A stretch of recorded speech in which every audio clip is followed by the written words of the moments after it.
Hello everyone student, आज अपन next topic लेके आए हैं इलेक्ट्रॉनिक्स का। कल अपन ने यूनिट सेकंड स्टार्ट की थी। उसके अंदर अपन ने जो टॉपिक्स पढ़ने थे उनको अपन ने देखा था, और वहाँ पे अपन ने जो बेसिक चीज़ें थी उनको भी अपन ने देखा था कि एसी और डीसी में क्या डिफरेंस होता है, क्योंकि वो यहाँ पे इस यूनिट के अंदर काम आएगा। तो आज अपन जो नेक्स्ट जो टॉपिक पढ़ रहे हैं वो पढ़ रहे हैं रेक्टिफायर दिष्टकारी, और जिसके अंदर पहला अपना रेक्टिफायर होगा हाफ वेव रेक्टिफायर अर्ध तरंग दिष्टकारी। तो सबसे पहले अपन इस दिष्टकारी की परिभाषा देखते हैं। कल भी अपन ने देखा था दिष्टकारी होता क्या है, रेक्टिफायर क्या होता है। एक ऐसा सर्किट, एक ऐसा परिपथ जो एसी वोल्टता को डीसी वोल्टता में, और कौन सी डीसी में, परिवर्तित दिष्ट वोल्टता में परिवर्तित कर दे, उसको अपन क्या बोलते हैं, दिष्टकारी बोलते हैं। यदि अपन इसकी परिभाषा लिखे, सबसे पहले आपका जो टॉपिक रहने वाला है वो रहने वाला है रेक्टिफायर।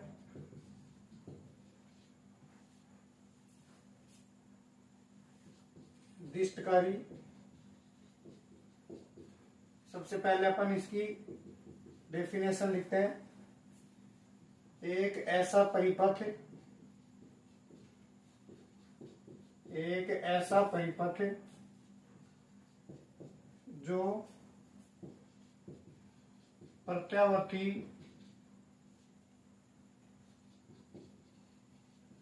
वोल्टता को परिवर्ती दिष्ट वोल्टता में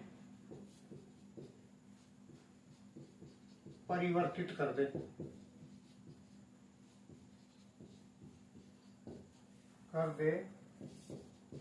दिष्टकारी कहलाता है। ये अपन ने कल भी देखा था, इसकी डेफिनेशन दिष्टकारी कहलाता है। इसके बाद दिष्टकारी अपन ने दो प्रकार के देखे थे। दिष्टकारी परिपथ दो प्रकार के होते हैं। पहला अपन ने देखा था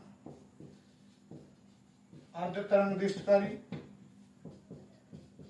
और नेक्स्ट जो है सेकंड जो था अपने पास वो है पूर्ण तरंग दिष्टकारी।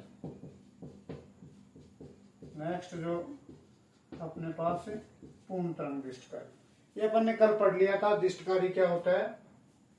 इसे दिष्टकारी दो प्रकार के होते हैं, अर्ध तरंग दिष्टकारी और पूर्ण तरंग दिष्टकारी। आज जो अपन टॉपिक स्टार्ट करेंगे वो हाफ वेव रेक्टिफायर पढ़ेंगे, अर्ध तरंग दिष्टकारी पढ़ेंगे। एक बार मैं इंग्लिश वाले बच्चों के लिए और डेफिनेशन लिख देता हूँ। रेक्टिफायर की डेफिनेशन होती क्या है, यदि अपन लिखे a circuit which convert AC voltage into DC voltage into pulsating DC voltage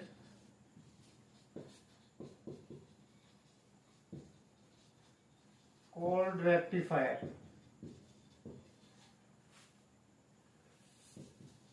There are two types of rectifier circuit. आपके पास एक तो कौन सा था, फर्स्ट था हाफ वेव रेक्टिफायर, और सेकंड है आपके पास फुल वेव रेक्टिफायर।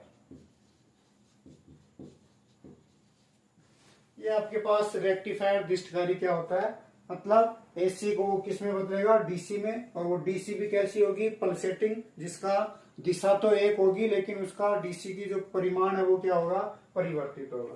तो आज अपन जो टॉपिक पढ़ रहे हैं उसको हाफ वेव रेक्टिफायर को उसको समझते हैं, क्या होता है हाफ वेव रेक्टिफायर, इसको अच्छे से समझते हैं। उसके बाद में इसका मैथमेटिकल एनालिसिस करेंगे। सबसे पहले जो नेक्स्ट टॉपिक है अपना वो है अर्ध तरंग दिष्टकारी। अर्धतरंग दृष्टकारी हाफ वेव रेक्टिफायर।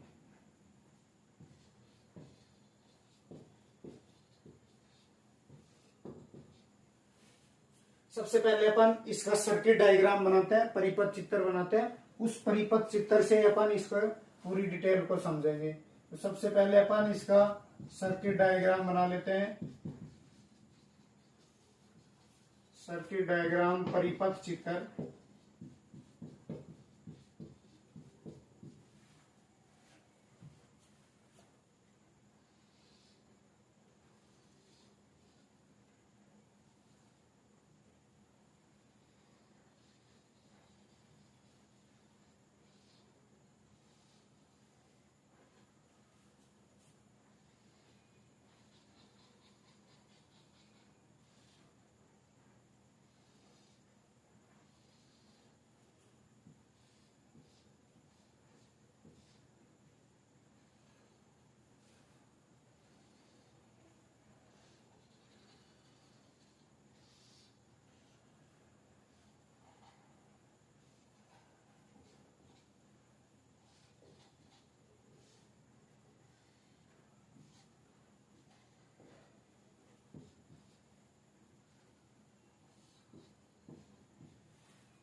ये इसका सर्किट डायग्राम है हाफ वेव रेक्टिफायर का।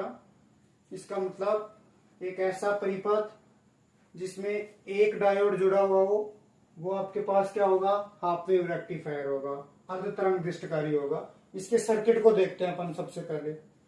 इसके सर्किट के अंदर ये आपके पास एक प्रत्यावर्ती वोल्टेज स्रोत है, जो आप एसी इनपुट कराओगे दृष्टकारी को। एसी इनपुट कराने के लिए एक सोर्स लगा हुआ है, जो क्या है, प्रत्यावर्ती स्रोत है। ये आपके पास क्या जुड़ा हुआ है, प्रत्यावर्ती स्रोत जुड़ा हुआ है।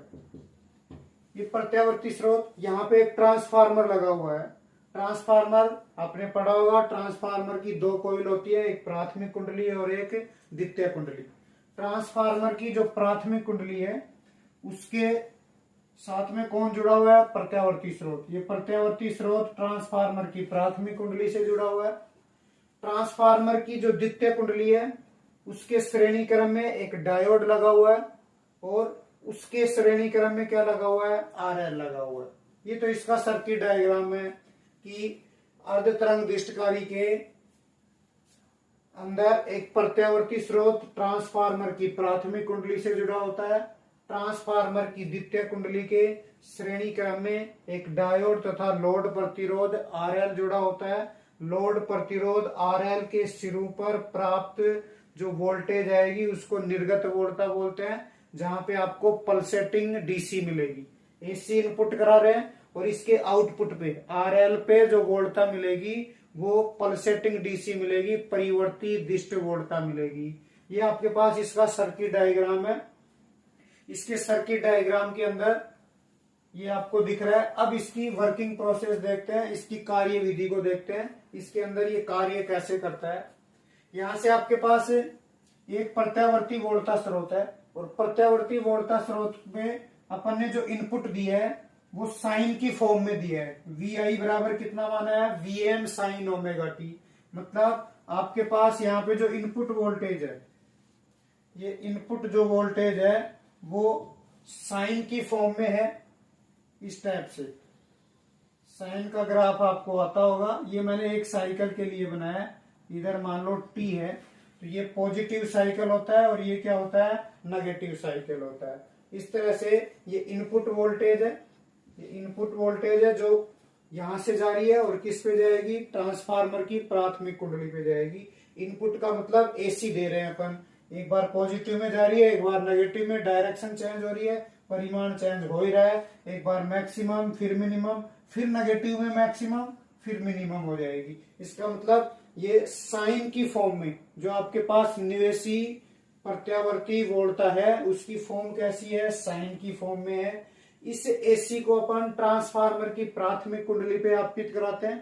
ट्रांसफार्मर आपने पढ़ा होगा, ट्रांसफार्मर क्या काम करता है, उच्च वोल्टता को निम्न वोल्टता में बदल सकता है और निम्न वोल्टता को उच्च वोल्टता में बदल सकता है। और यहां से इसी आधार पे ट्रांसफार्मर दो प्रकार के होते हैं, एक स्टेप डाउन, एक तो आपके पास स्टेप डाउन होता है और एक होता है स्टेप अप। ये दो प्रकार के ट्रांसफार्मर होते हैं।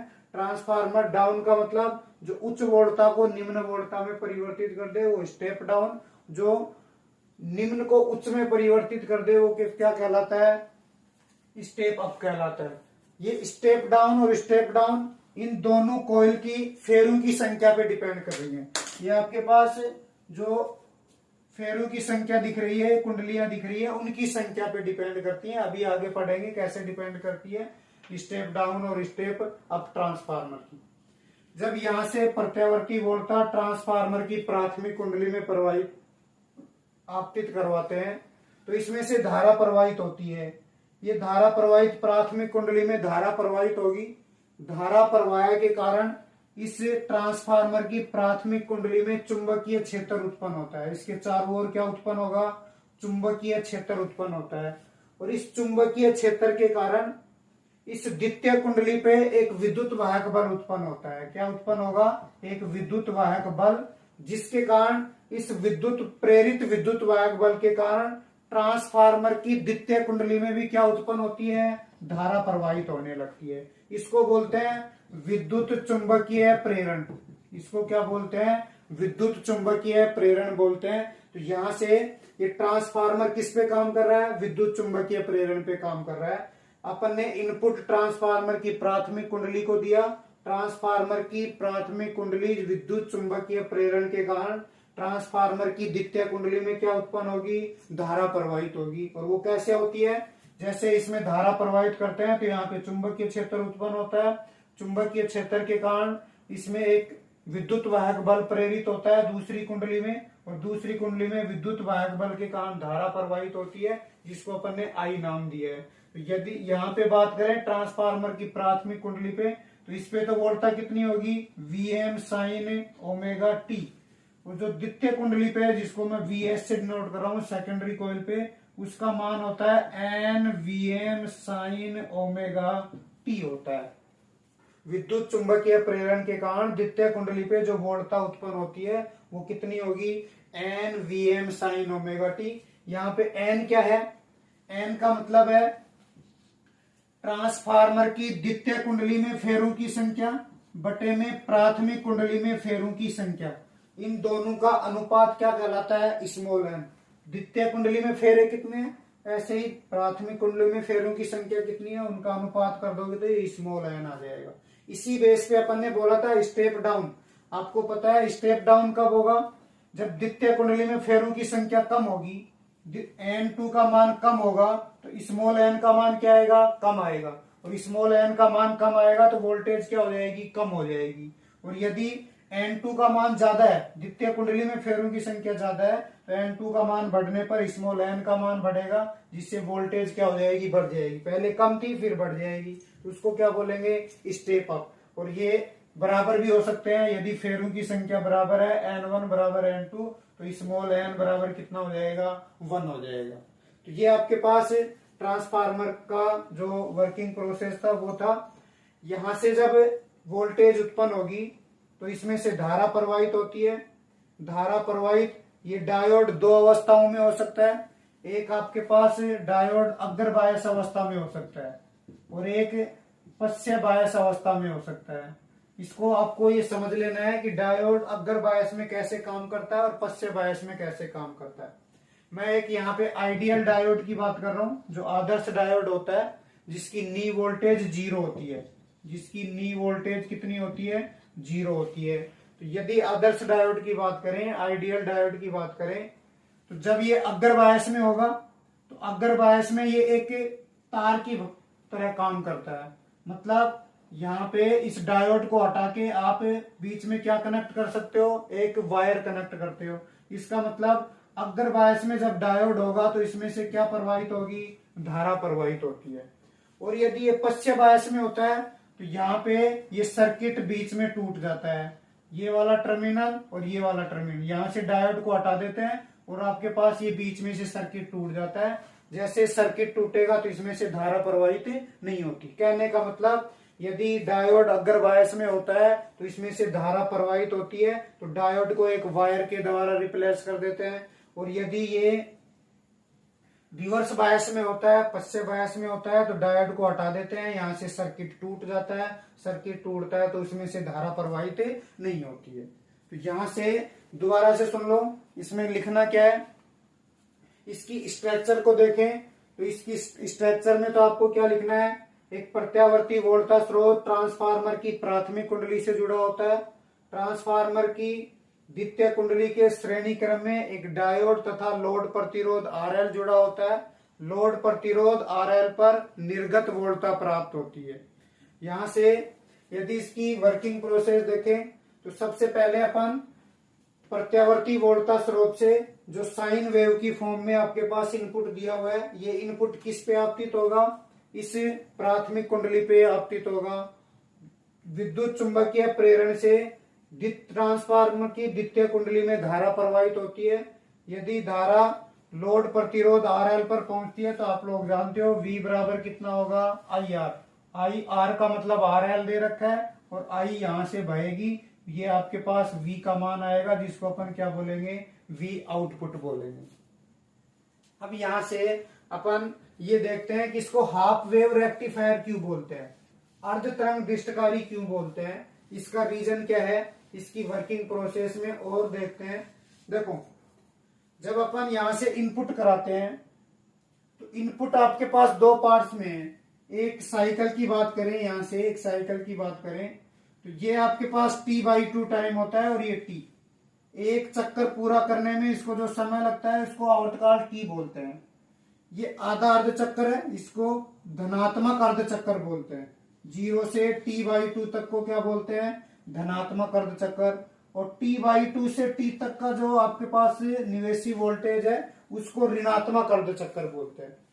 तो जब यहां से ये वाला वेव फॉर्म निकल के किस पे इंसिडेंट होगा, इस ट्रांसफार्मर की कुंडली पे, तो पहले आपके पास मान लो धनात्मक अर्ध चक्कर इस पे आपतित हो रहा है। जब इस पे धनात्मक अर्ध चक्कर आपतित होगा तो यहां से यदि अपन वोल्टेज को डिवाइड करें, किसी भी सोर्स पे वोल्टेज को दो तरह से डिवाइड कर सकते हैं। आपके पास यहाँ पे मैक्सिमम वोल्टेज कितनी है, Vm, तो इस Vm को अपन इस तरह से लिख सकते हैं, इस पे आपके पास मैक्सिमम Vm हो जाए, दूसरे वाले टर्मिनल पे वोल्टेज कितनी हो जाए, 0, जिसको अपन क्या बोलते हैं, ये सक्रिय टर्मिनल है और ये निष्क्रिय टर्मिनल है। उदासीन बोल दो या निष्क्रिय टर्मिनल बोल दो।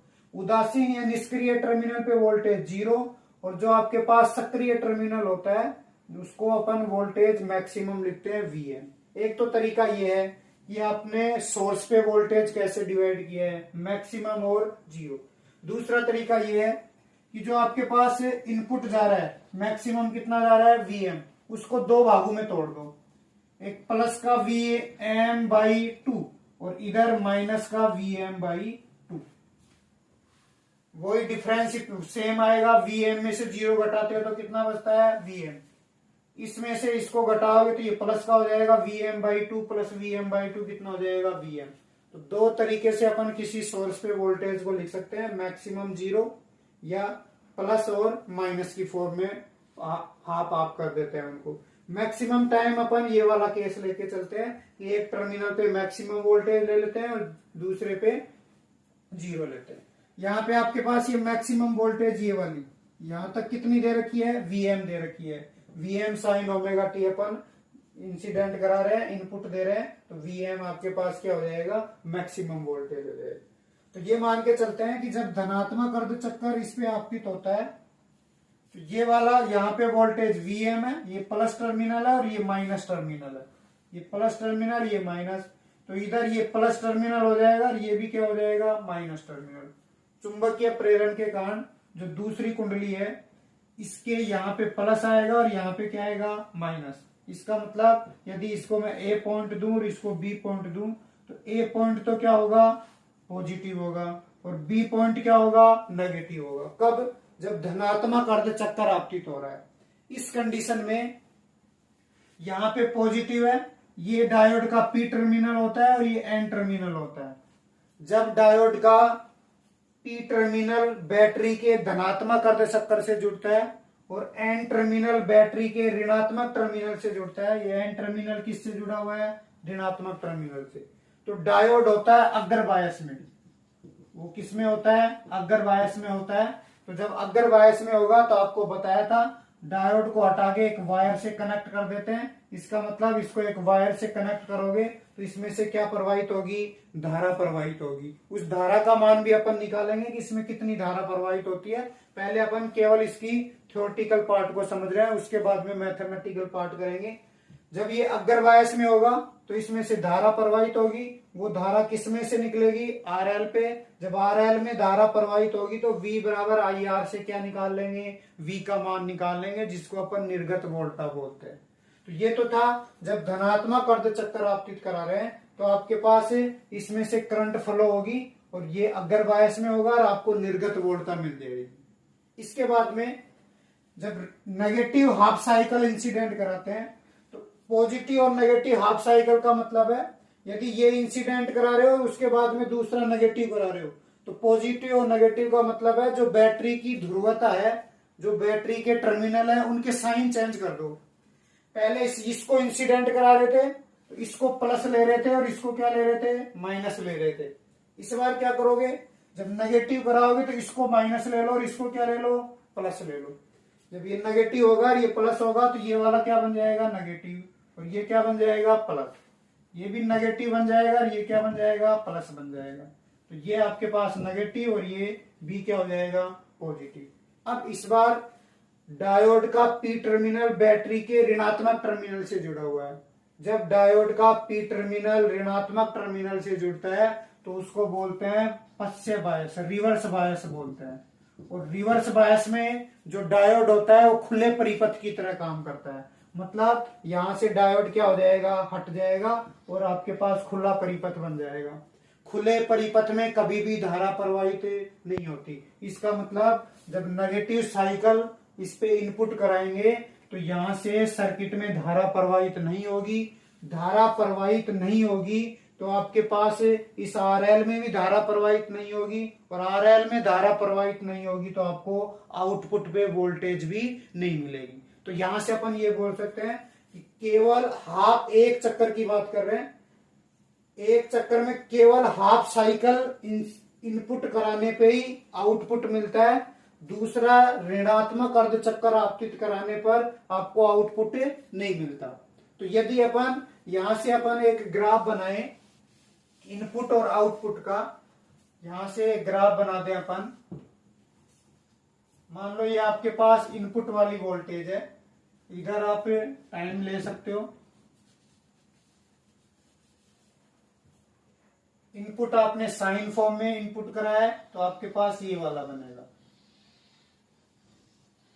इस टाइप से। ये 0t/2 t 3t/2 2t इस तरह से आपके पास साइन। ये एक चक्कर है, दूसरा चक्कर यहां से स्टार्ट होगा फिर वापिस दूसरा चक्कर हो जाएगा। ये तो आपके पास था इनपुट। इसके बाद में इनपुट के बाद में आप आउटपुट करा रहे हो। आउटपुट कैसे मिलेगा? ये मान लो आपके पास आउटपुट वाली वोल्टेज है, इधर वही आपको क्या लेना है? टाइम लेना है। देखो आउटपुट में अभी अपन ने समझा है कि धनात्मक अर्धचक्र जब आपतित होता है तभी आउटपुट मिलता है, ऋणात्मक वाले में आउटपुट नहीं मिलता। इसका मतलब ये जो धनात्मक है ये तो आउटपुट तक पहुंचेंगे और जो ऋणात्मक अर्धचक्र है वो आउटपुट पे नहीं पहुंचेंगे क्योंकि वहां पे आपके पास रिवर्स बायस में है डायोड। तो यहां से यदि अपन बात करें तो आउटपुट पे आपको कौन कौन सी वोल्टेज मिलेगी? ये वाली वोल्टेज मिलेगी। ये वाली वोल्टेज नहीं मिलेगी क्योंकि ये आपके पास रिवर्स बायस में हो जाएगा। इस तरह से आपको जो आउटपुट में वोल्टेज मिलेगी ये वाली नहीं पहुंचेगी। तो यदि आउटपुट को अपन देखें, ये एक बार पॉजिटिव था एक बार नेगेटिव, ये कैसी इंसिडेंट करा रहे थे? एसी। और आपको आउटपुट में मिला कैसा? इसकी दिशा तो एक हो गई, देखो दोनों पॉजिटिव में है। आगे भी आएंगे, इसको आने के बाद ये भी और बनाए तो अपने पास और भी ये बन सकते हैं इस तरह से, इस तरह से।